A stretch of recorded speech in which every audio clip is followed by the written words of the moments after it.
Allez les amis, bonjour, Thierry pour la chaîne The Web Plastic Model. 7e vidéo du montage de cette Ford GT Le Mans 2017, proposée par Revel au M24e. Alors, un petit point sur la carrosserie, puisque c'est un petit peu le fil rouge de ce montage. Il y a pas mal de boulot sur cette carrosserie, donc j'ai passé le blanc sur toutes les parties qui doivent être en blanc. Donc je vous mets en médaillon la peinture utilisée, c'est la ZP, référence 1415 de chez ZP, les couleurs officielles de cette Ford GT. Donc j'ai passé du blanc sur toutes les parties qui doivent être en blanc. Alors il n'y en a pas beaucoup, mais il y en a un petit peu. Et notamment sur le centre de la voiture, tout le long. Normalement, il y a des décalques blancs à poser. Alors, je vais vous les montrer dans peu de temps. Et c'est vrai que souvent, dans ces décalques blancs, ils sont plus ou moins transparents. Et malheureusement, si on fait pas attention, on va les poser, par exemple, sur du rouge. Et ça va pas être blanc, ça va être un peu rose, parce on va apercevoir le rouge en dessous, s'ils sont un peu transparents. Et ceci, j'avais quand même peur qu'ils soient transparents.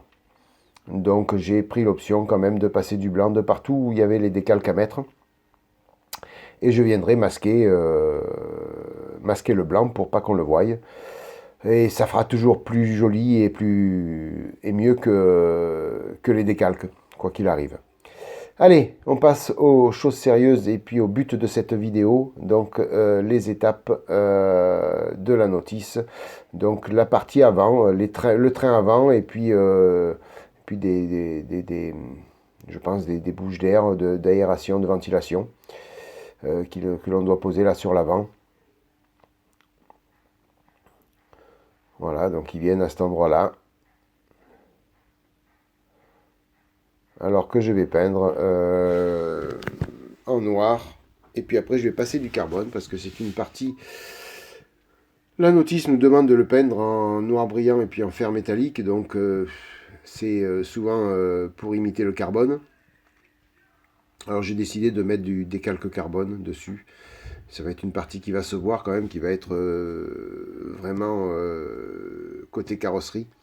Donc j'ai décidé de mettre un petit peu de carbone décalque dessus. Ça fera toujours quand même plus propre que la peinture métallisée et puis noire.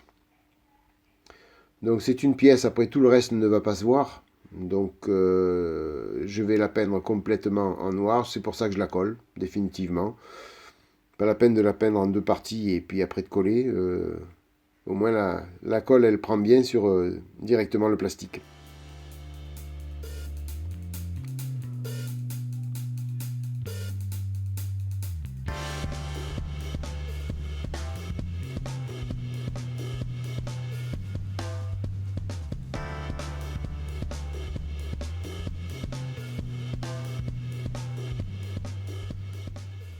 Voilà, donc hors caméra, j'ai posé les 3 petits décalques qu'il y avait à poser là sur la grille, là devant, sur le nez de la voiture. J'avais complètement oublié de le faire au début du châssis. Donc j'ai posé ces petits décalques, je viens de vous les montrer. Et puis donc la pièce donc, qui est sèche maintenant au niveau de la colle, et on va pouvoir passer la peinture dessus.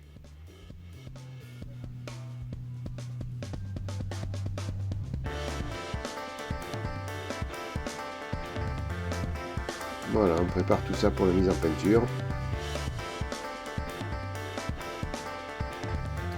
On va mettre à l'abri le châssis.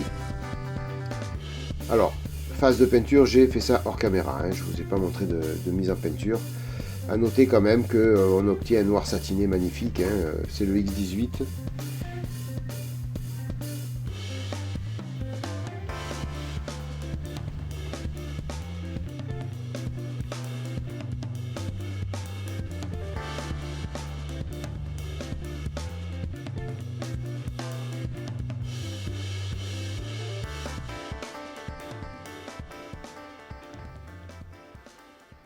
Voilà, alors, hors caméra, j'ai posé le carbone.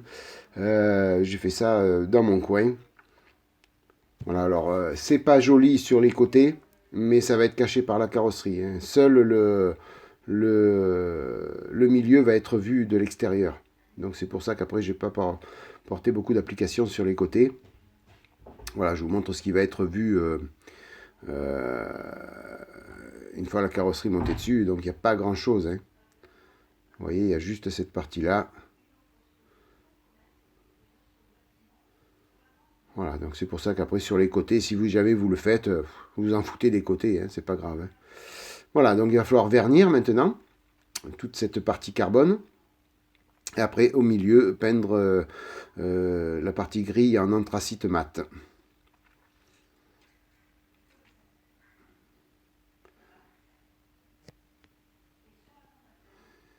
Le vernis a été posé.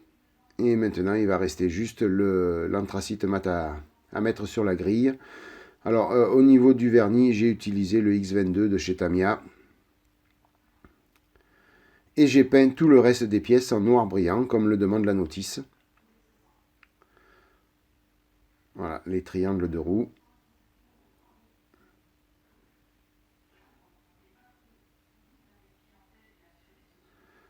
Et puis donc j'ai sous-couché en noir brillant aussi, j'en ai profité de les deux porte-disques qui eux vont être peints après en, si mes souvenirs sont bons, je vais vous montrer ça en vignette. Vous voyez, j'ai pas répété mon texte. Encore une fois, en dark aluminium, voilà, ça y est. Youpi, je me suis rappelé, non, j'ai vu la vignette. Ah, je prépare jamais mes vidéos, c'est pas normal Thierry, c'est pas bien ce que tu fais. Mais enfin, vous avez compris, c'était dans un dark aluminium. Et puis là, donc, on va peindre les petites grilles en anthracite mat, la référence 9 de chez Revell.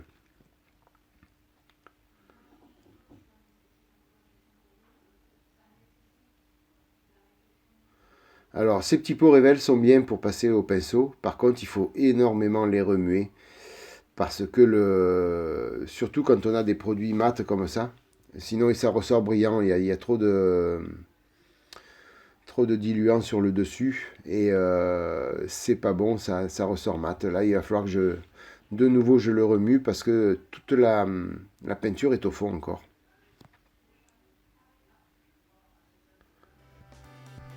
Pendant pour bien coup de pinceau, vous le voyez, hein, vous ne mettez pas de couleur, vous mettez que du produit, du liquide, du diluant et c'est pas le top. Bon, vous inquiétez pas, hein. En remuant un peu, on y arrive, hein. C'est pas un souci. Alors là, c'est un petit peu noir, hein, on voit pas grand chose. Puis l'anthracite mat est très foncé, c'est un gris très foncé.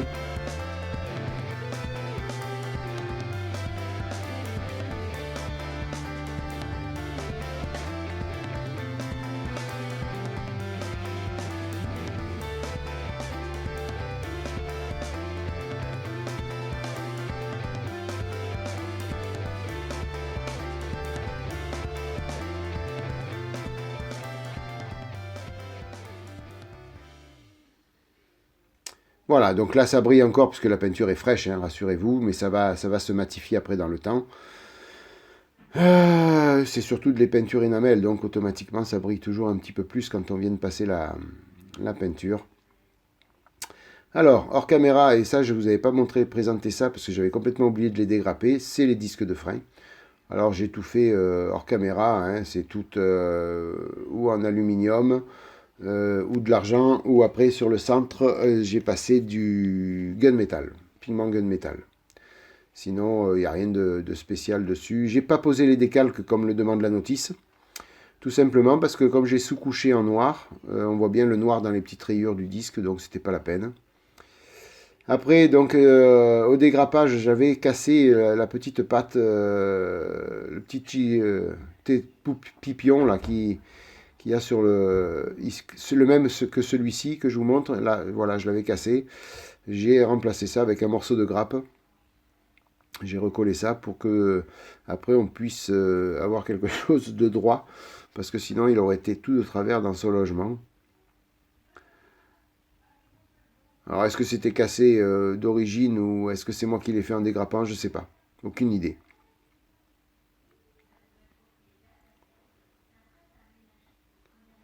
En attendant, le morceau de grappe, il rentre parfaitement dans le petit trou, donc ça fait la blague, ça fait l'affaire, surtout que après, ça ne se verra plus. Voilà, j'applique de la colle, donc la fameuse petite colle Révèle, qui est très très pratique.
Avec la carrosserie peinte complète, quand elle sera peinte complètement, je pense que ça va faire joli. Et c'est ce petit carbone là, enfin j'espère que ça va faire joli. Et on va passer donc au montage final de toutes ces pièces. Des triangles de roues avant et des freins. Savoir que cette partie-là, là, tout s'ajuste bien. On n'a aucun problème d'ajustement. Ça rentre bien, il n'y a pas de soucis. Alors, il y a un petit sens de montage, ne vous trompez pas.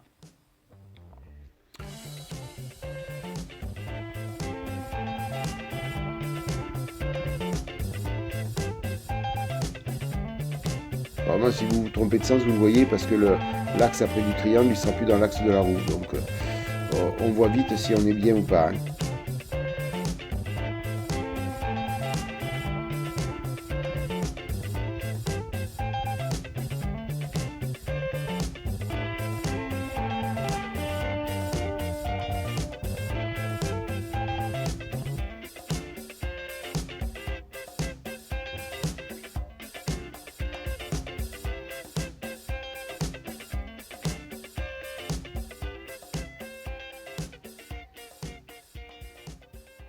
Il vaut mieux pousser la colle, Thierry.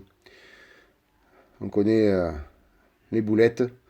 La colle qui se renverse de partout, ce serait un petit peu problématique. Donc il vaut mieux la pousser. On me dirait que ça aurait été rigolo pour vous hein, de voir une boulette en direct. Pas pour mon plan de travail, je pense pas.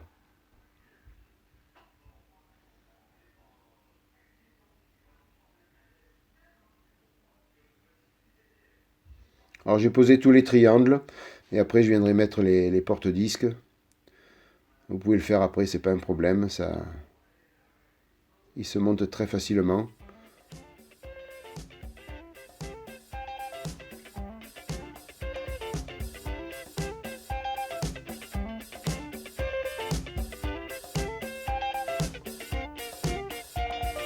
Ah, vous voyez, ça s'ajuste bien. Franchement, il n'y a pas de souci.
Il faut appuyer un petit peu hein, sur bien dans l'axe des roues pour que le porte-disque rentre bien.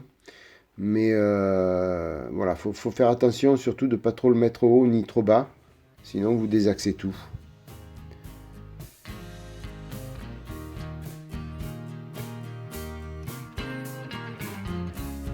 Par contre, là, faut pas vous tromper dans le sens, enfin dans le disque à poser, sinon vous avez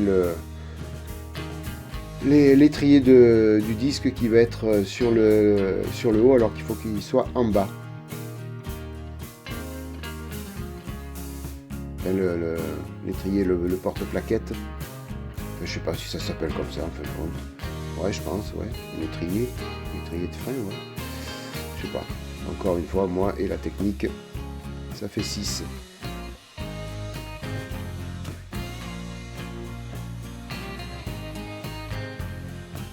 Là, je vous ai pas dit ça fait 2, hein, parce qu'on dit tout le temps ça. Je dis n'importe quoi, Thierry. C'est infernal.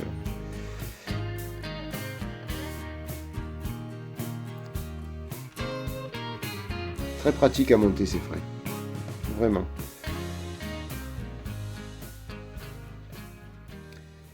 Voilà, ben écoutez, on a fini le travail hein, sur ces étapes-là.